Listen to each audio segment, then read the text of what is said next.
Cold iron gates slammed shut, sealing Beatrice inside a fortress of monsters. She brought nothing but a desperate plea for her brother's life. She expected a swift execution. Instead, the Alpha King leaned from his iron-wrought throne, eyes glowing amber, and demanded the one thing she could never surrender: herself. Winter in the northern marches of Ethelgard was not merely a season, it was an executioner. The winds that whipped through the jagged peaks carried a biting chill that could freeze a man's lungs before he could draw his second breath. For Beatrice Hemsley, the bitter cold was the least of her terrors. She stood before the towering obsidian-black doors of Oakhaven Keep, her cloak pulled tight around her trembling shoulders. She was 21 years old, the eldest daughter of Lord Richard Hemsley, a minor noble who oversaw the muddied crossings of the Riverlands. Her house was insignificant, a mere footnote in the grand histories of the realm. Yet, here she was, standing on the threshold of the most feared domain in the known world, the domain of King Cedric Vane. Rumors of the Northern King had bled into the southern lands for a decade. They called him the Wolf of the Marches, a title that was far more literal than polite society dared to admit. He was an alpha, the ruler of a brutal hierarchy of lycanthropes who had held the northern borders against barbarian invasions through sheer, unadulterated savagery. To enter his keep was to step into a den of apex predators, and Beatrice was entirely alone. "State your business, Southern girl," a voice rumbled. Beatrice looked up. The guard towering over her was a mountain of muscle wrapped in chainmail and thick furs. His eyes, a startling shade of pale yellow, tracked her every movement with unsettling intensity. "I am Beatrice of House Hemsley," she said, forcing her voice to remain steady despite the violent hammering of her heart. "I have come to petition His Grace, King Cedric, for the life of my brother Arthur." The guard's lip curled, revealing teeth that seemed a fraction too sharp for a human mouth. "The poacher. You have a long way to travel just to collect a corpse, Lady Hemsley. The king does not show mercy to thieves. I am not asking for his body. I am asking for his life. Let me speak to the king." For a moment, she thought the guard would strike her down. Instead, he let out a low, guttural laugh that sounded like rocks grinding together.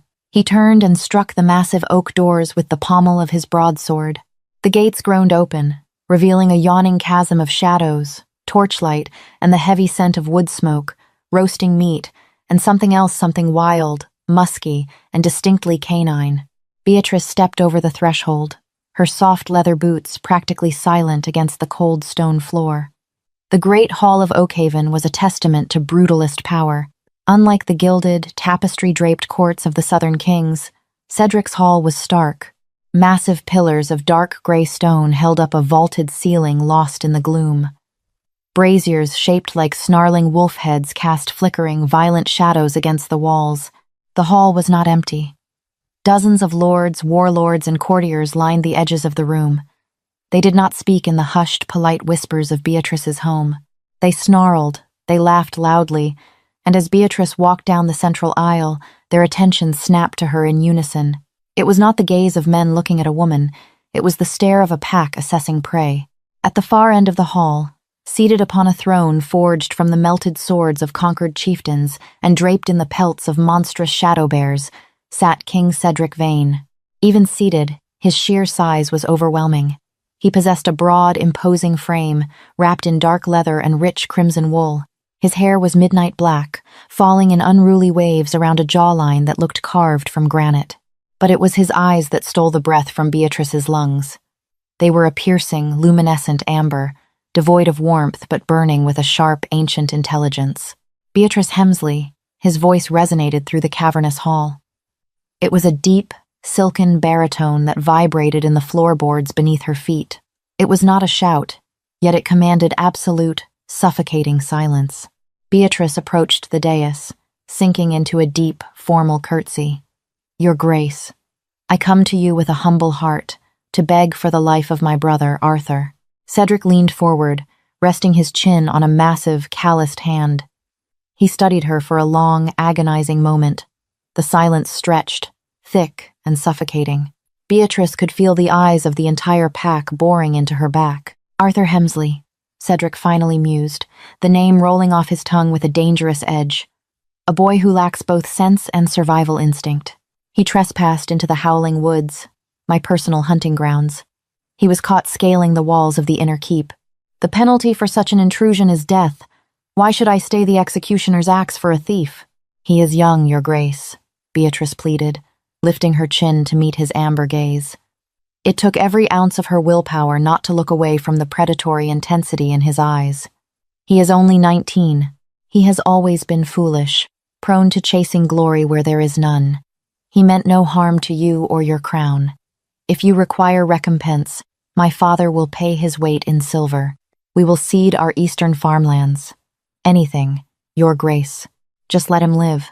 Cedric's lips twitched into a cold, humorless smile. He raised a hand, snapping his fingers. From the shadows behind the throne, 2 hulking guards dragged a figure forward, throwing him violently to the stone floor. Beatrice gasped. It was Arthur. He was bruised, his fine velvet doublet torn and stained with dirt and dried blood. His hands were bound in heavy iron shackles. "Arthur!" Beatrice cried out, taking a step forward before the sharp crossing of 2 halberds blocked her path. Arthur looked up, his eyes widening in horror. "Bea? What are you doing here? You shouldn't have come. You have to leave. Now." "I am here to take you home," she whispered, tears finally pricking the corners of her eyes. "Touching," Cedric observed dryly, rising from his throne. The sheer height of the man was terrifying. He stepped down the stone stairs with the fluid, silent grace of a stalking panther. He stopped mere inches from the halberds that separated him from Beatrice. Up close, the aura of power rolling off him was almost physical. It was heavy, hot, and electric. Beatrice felt her instincts screaming at her to run, to submit, to grovel. She locked her knees to keep from collapsing. "You offer silver, Lady Hemsley," Cedric said softly. His voice meant only for her and the trembling boy on the floor. "You offer farmlands. You think I am a southern merchant, counting coppers in a ledger?" He leaned down, his face dangerously close to hers. She could smell the scent of pine, iron, and a masculine musk that made her head spin. "Your brother is not a simple poacher, little bird," Cedric murmured, his amber eyes flashing with a sudden lethal rage. "And he is certainly no fool chasing glory. He is a spy." Beatrice's blood ran cold. No, that is impossible. Arthur is just a boy." "A boy," Cedric interrupted, pulling a crumpled piece of parchment from his tunic and tossing it at Beatrice's feet, who was carrying a ciphered missive from Lord Godwin of the Westerlands. A missive detailing the weaknesses in my southern garrisons. A missive coordinating an assassination attempt on my generals. Beatrice stared at the parchment as if it were a venomous snake. She looked at Arthur, whose pale face and sudden silence confirmed her worst nightmares. He hadn't been hunting. He had been working for the rebels. Treason. "The penalty for treason against the Alpha King," Cedric stated, his voice echoing off the stone walls, "is to be torn apart by the royal pack, a public execution, a warning." Beatrice dropped to her knees, the cold stone biting into her skin. "Please," she whispered, her voice cracking. "I beg of you, take my life instead. Spare him. Let him return to my father in disgrace. Let him take the black vows of the monks, but do not kill him." Cedric stood over her, looking down at her bowed head. For a long moment, the only sound in the great hall was the crackling of the braziers. When Cedric finally spoke, the words sent a shockwave through the room, silencing even the most hardened warlords. "I will not take your life, Beatrice Hemsley," the Alpha King declared, his voice ringing with absolute authority. "But I will take your hand." Beatrice's head snapped up, her breath catching in her throat. The great hall, previously echoing with the restless shifting of the pack, plunged into a silence so profound she could hear the frantic rhythm of her own heartbeat. My hand?" she stammered, the words feeling foreign in her mouth. Cedric did not blink. His towering frame blocked out the light from the braziers, casting her entirely in his shadow. "You came to barter for a traitor's life. You offered lands, silver, and your own neck. I find all 3 lacking in value. However, the Hemsley lands sit directly atop the Southern River, crossing the exact crossing. Lord Godwin's rebel forces would need to march on my territory. I require absolute, unshakable loyalty from your house." "You have our loyalty!" Beatrice cried, desperate. "My father swore fealty to your banner 5 years ago at the Treaty of Oakhaven." Words spoken by a lesser lord fearful of my armies, Cedric dismissed with a wave of his hand. Oaths fade. Treaties are broken. Blood, however, blood is binding. He stepped closer, the heat radiating from him palpable in the freezing hall. Arthur's life is forfeit. By all laws of gods and men, I should sever his head from his shoulders today, but I will spare him. I will lock him in the highest tower of this keep, fed and unharmed, for as long as you uphold your end of the bargain. Which is, she whispered, dread pooling in her stomach. You will marry me, Cedric stated flatly. You will be bound to me before the old gods in the sight of my pack. You will become the queen of the northern marches. You will sit at my side, bear my mark, and secure the riverlands under my direct dominion. The day you betray me, or the day your father allows Godwin's forces to cross his lands, your brother's head will be sent to your family in a cedar box. Arthur thrashed violently against his captors. No, do not do it. He is a monster. You cannot bind yourself to a beast. A low, vibrating growl ripped from Cedric's chest, a sound so inhuman, so filled with primordial violence, that several courtiers took a subconscious step back. Arthur went instantly rigid, the color draining entirely from his face, terrified into silence by the sheer dominance of the sound. Cedric didn't even look at the boy. His amber eyes remained locked on Beatrice, analyzing her, dissecting her resolve. Beatrice's mind raced. To marry the Alpha King was not just a political alliance. It was a death sentence to her old life. The tales of the werewolf monarchs were steeped in bloodshed and dominance. They did not take wives, they took mates.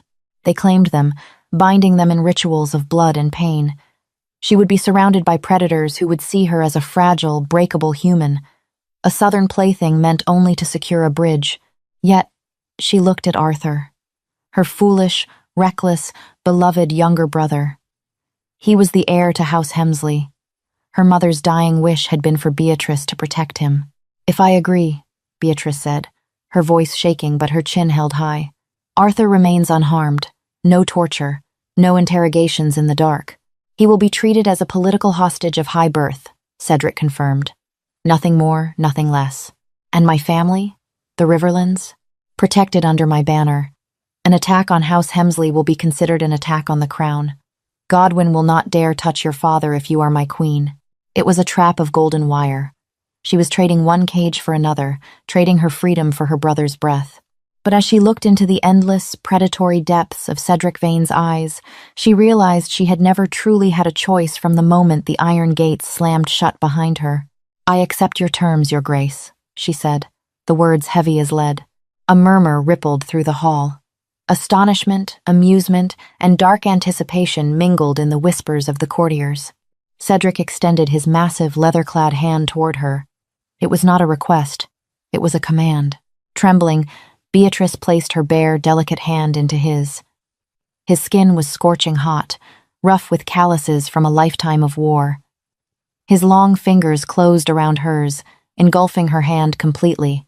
For a fleeting second, Beatrice thought she saw a flicker of something in his eyes, not cruelty, not triumph, but a strange, possessive hunger that sent a shiver straight down her spine. Sir Reginald, Cedric commanded, his gaze never leaving Beatrice's face.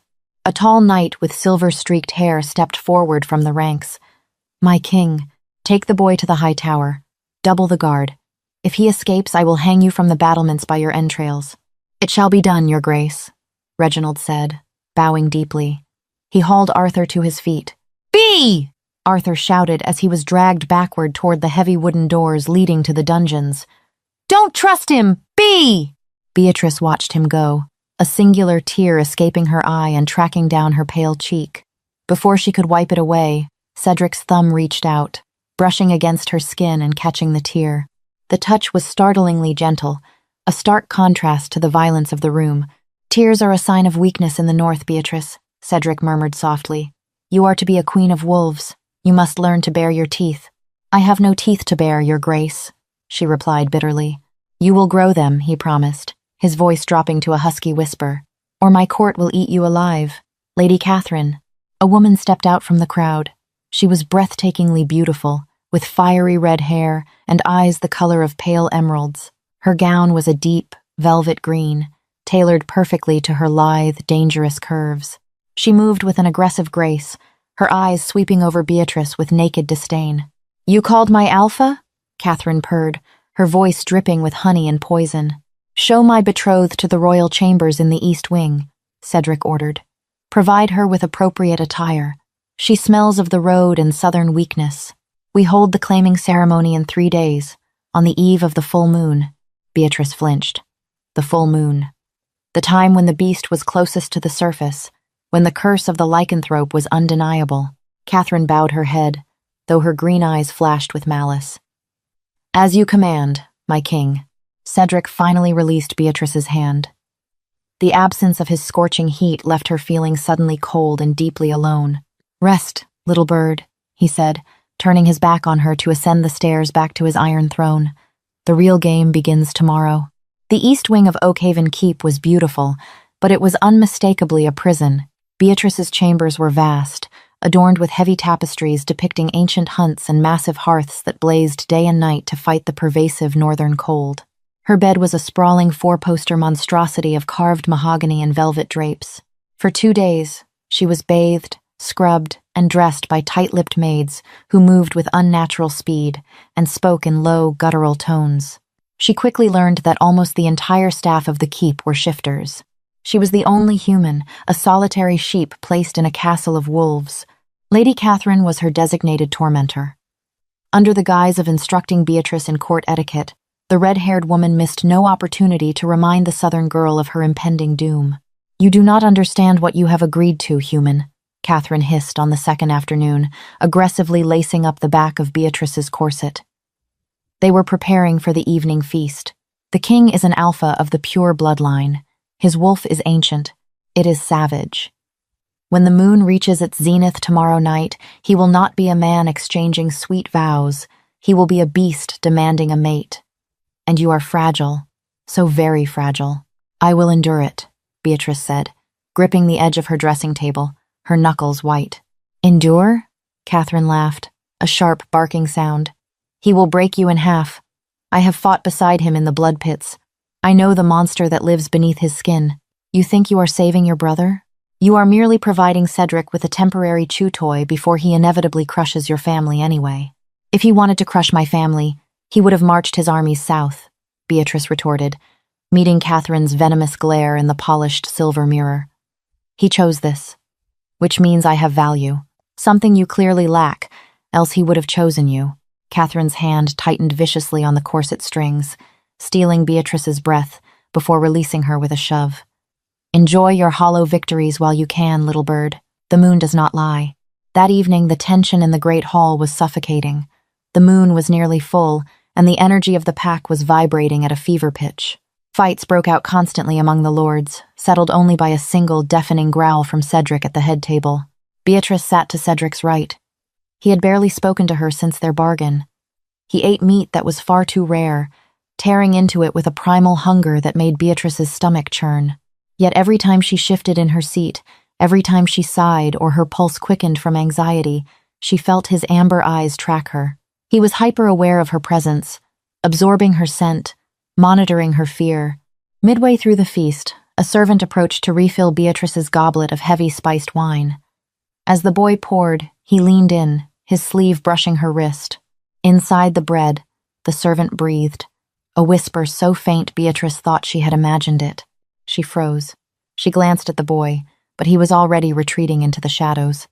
Beatrice looked down at her silver plate. Beside her roasted pheasant lay a small, hard roll of bread. Heart pounding, she cast a covert glance at Cedric. The king was engaged in a tense conversation with Sir Reginald about border patrols. Slowly, carefully, Beatrice picked up the roll.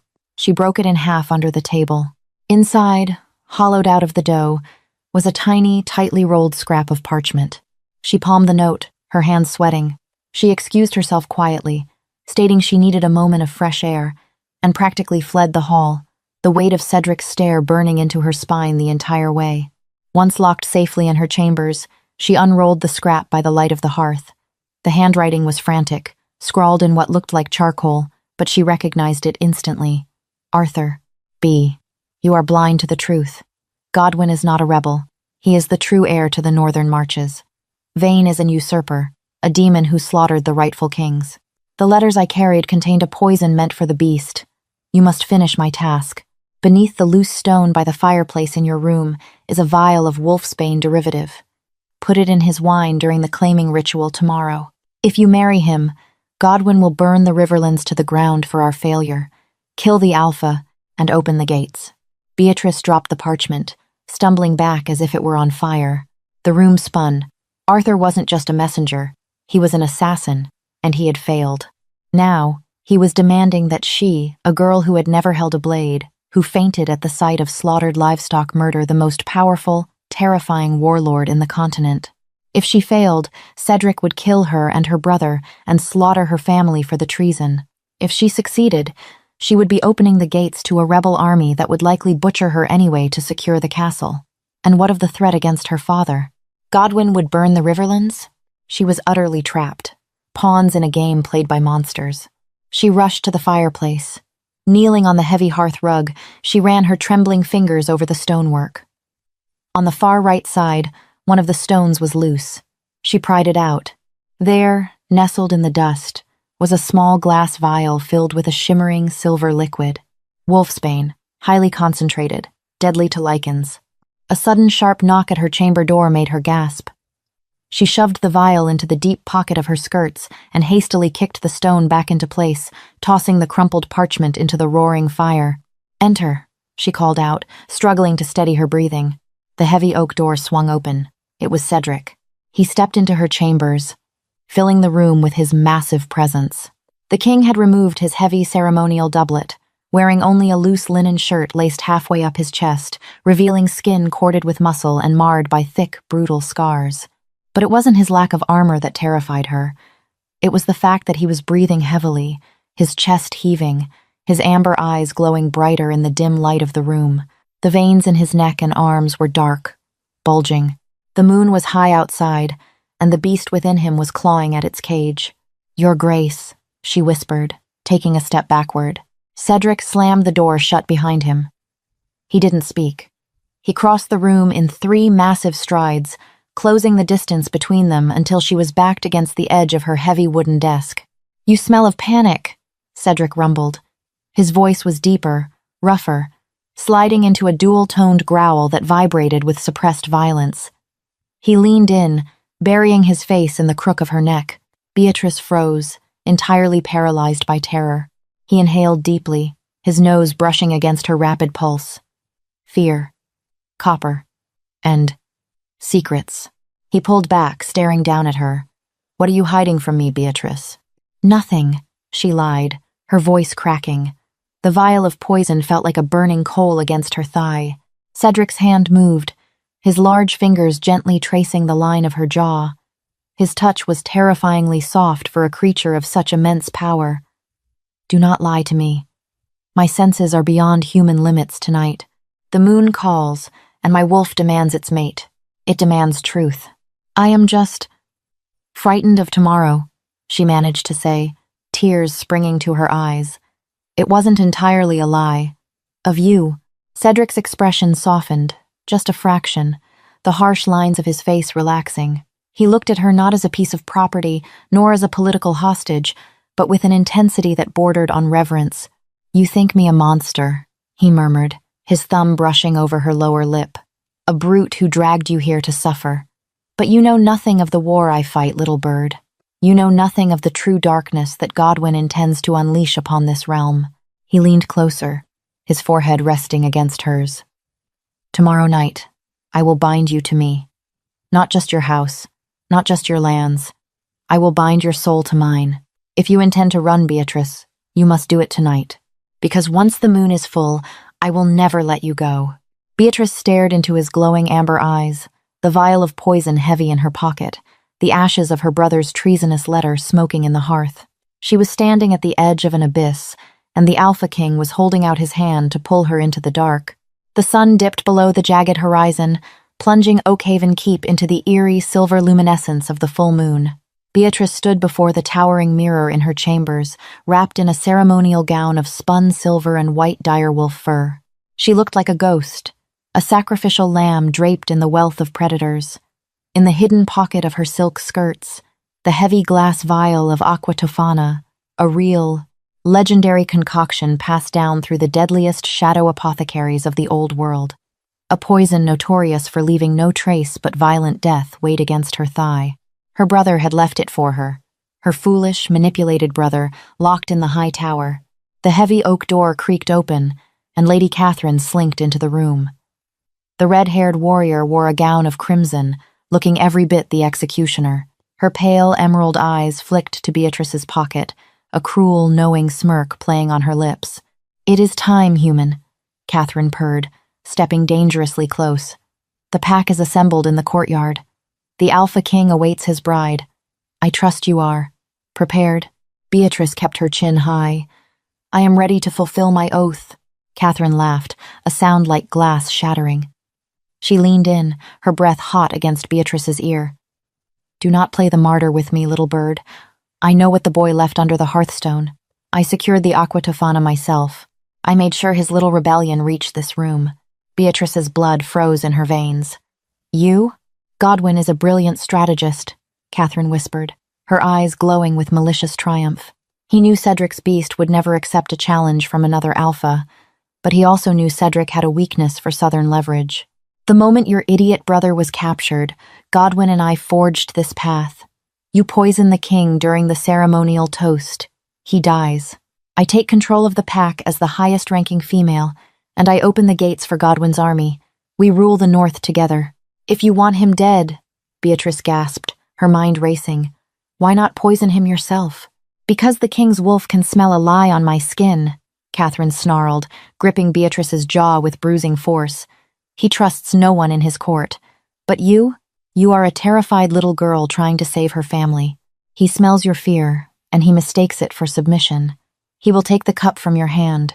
If you fail to pour it, Beatrice, Godwin's assassins will slaughter your father in his bed before dawn. Do it, or your entire bloodline ends tonight." Catherine released her, smoothing her crimson skirts as if she hadn't just confessed to high treason. "Walk with me, Your Grace. Your king is waiting." Beatrice's mind was a frantic, chaotic storm as she was led down the winding stone corridors. Her brother was not a rebel hero. He was a pawn, and Beatrice was the weapon. If Cedric died, Catherine and Godwin would not spare the Riverlands. They were ruthless usurpers. Cedric, brutal as he was, kept the treaties. He was the only true shield her people had against the complete annihilation of the southern territories. She stepped out into the freezing courtyard, and the sheer scale of the gathering stole the breath from her lungs. Hundreds of lycanthropes stood in a massive circle, holding torches that cast wild, dancing shadows against the fortress walls.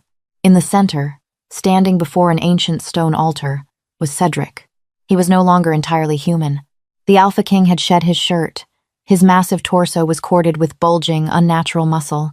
His midnight hair was wild, and his eyes burning like twin suns of pure, radiant amber were entirely devoid of human white. Thick, dark veins pulsed along his neck and arms, and his hands ended in brutal, elongated claws.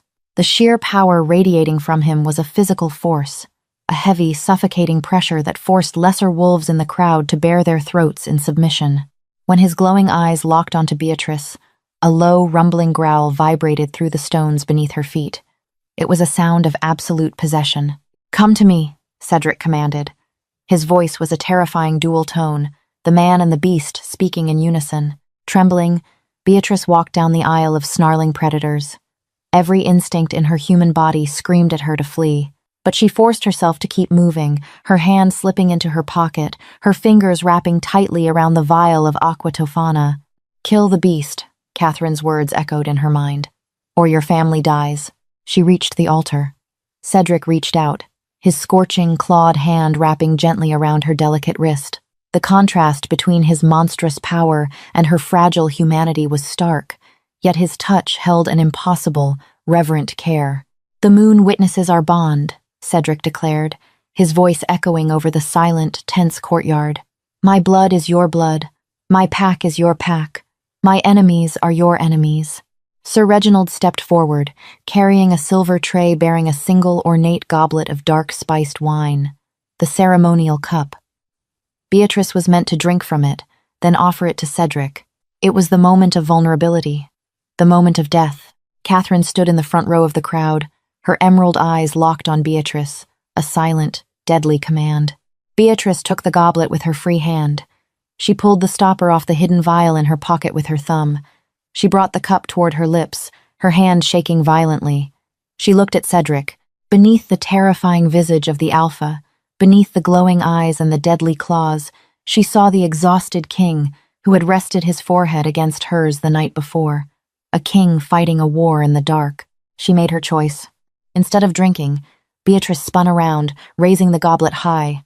"Treason!" she screamed, her voice tearing through the freezing night air. She hurled the heavy silver goblet directly at Catherine's face. The red-haired warrior shrieked as the dark wine splashed across her crimson gown, the silver cup striking her collarbone with a sickening crack. Before anyone could react, Beatrice pulled the vial of aqua tofana from her pocket and smashed it against the stone altar. The legendary poison hissed as it hit the cold rock, releasing a noxious, acidic vapor. "Catherine conspires with Godwin," Beatrice shouted, stepping back until her spine pressed against Cedric's burning chest. She orchestrated the smuggling of the poison. She intended to open the gates to the rebel army tonight. Total, deafening silence fell over the courtyard. Then, all hell broke loose.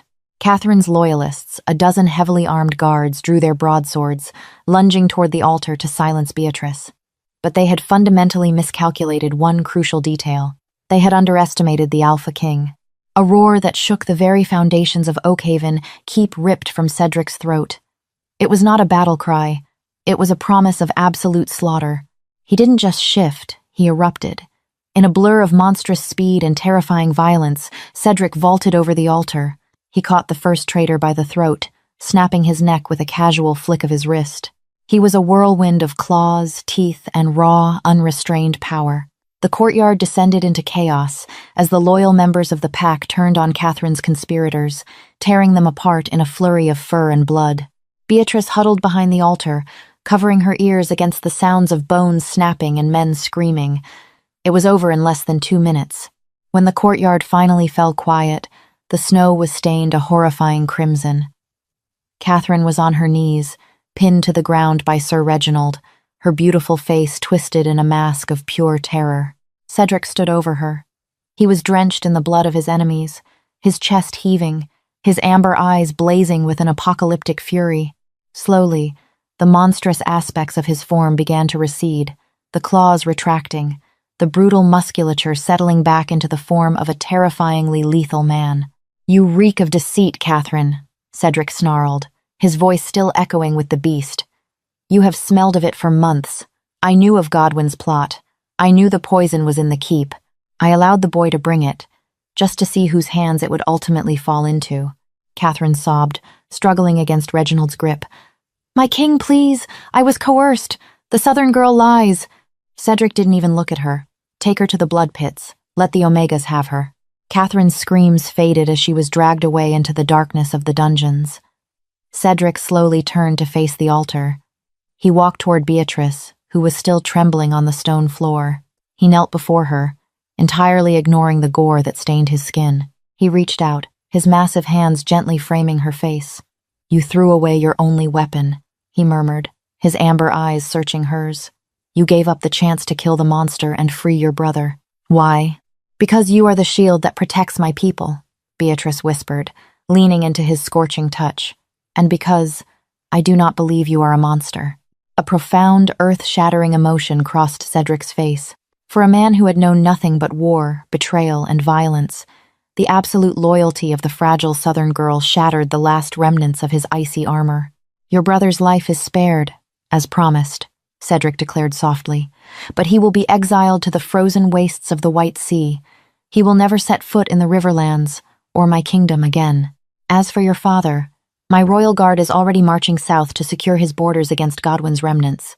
He leaned in, his lips brushing against hers. It was a searing, consuming kiss, tasting of iron, wine, and a wild, unbroken devotion. "You have bared your teeth, my queen," Cedric whispered against her lips, "and the North will never forget it."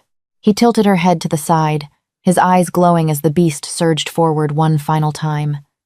He sank his teeth into the crook of her neck, not to harm, but to claim.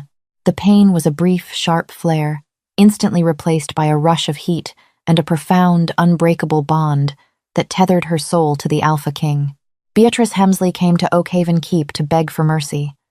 Instead, she became the undisputed queen of the wolves, and the North would never be the same again. Did Beatrice make the right choice saving the Alpha King? Or is she destined for heartbreak? Drop your thoughts in the comments below. If you loved this intense, twist-filled werewolf romance drama, smash that like button, share it with your friends, and subscribe to our channel for more thrilling stories. Ring the bell so you never miss a wild update.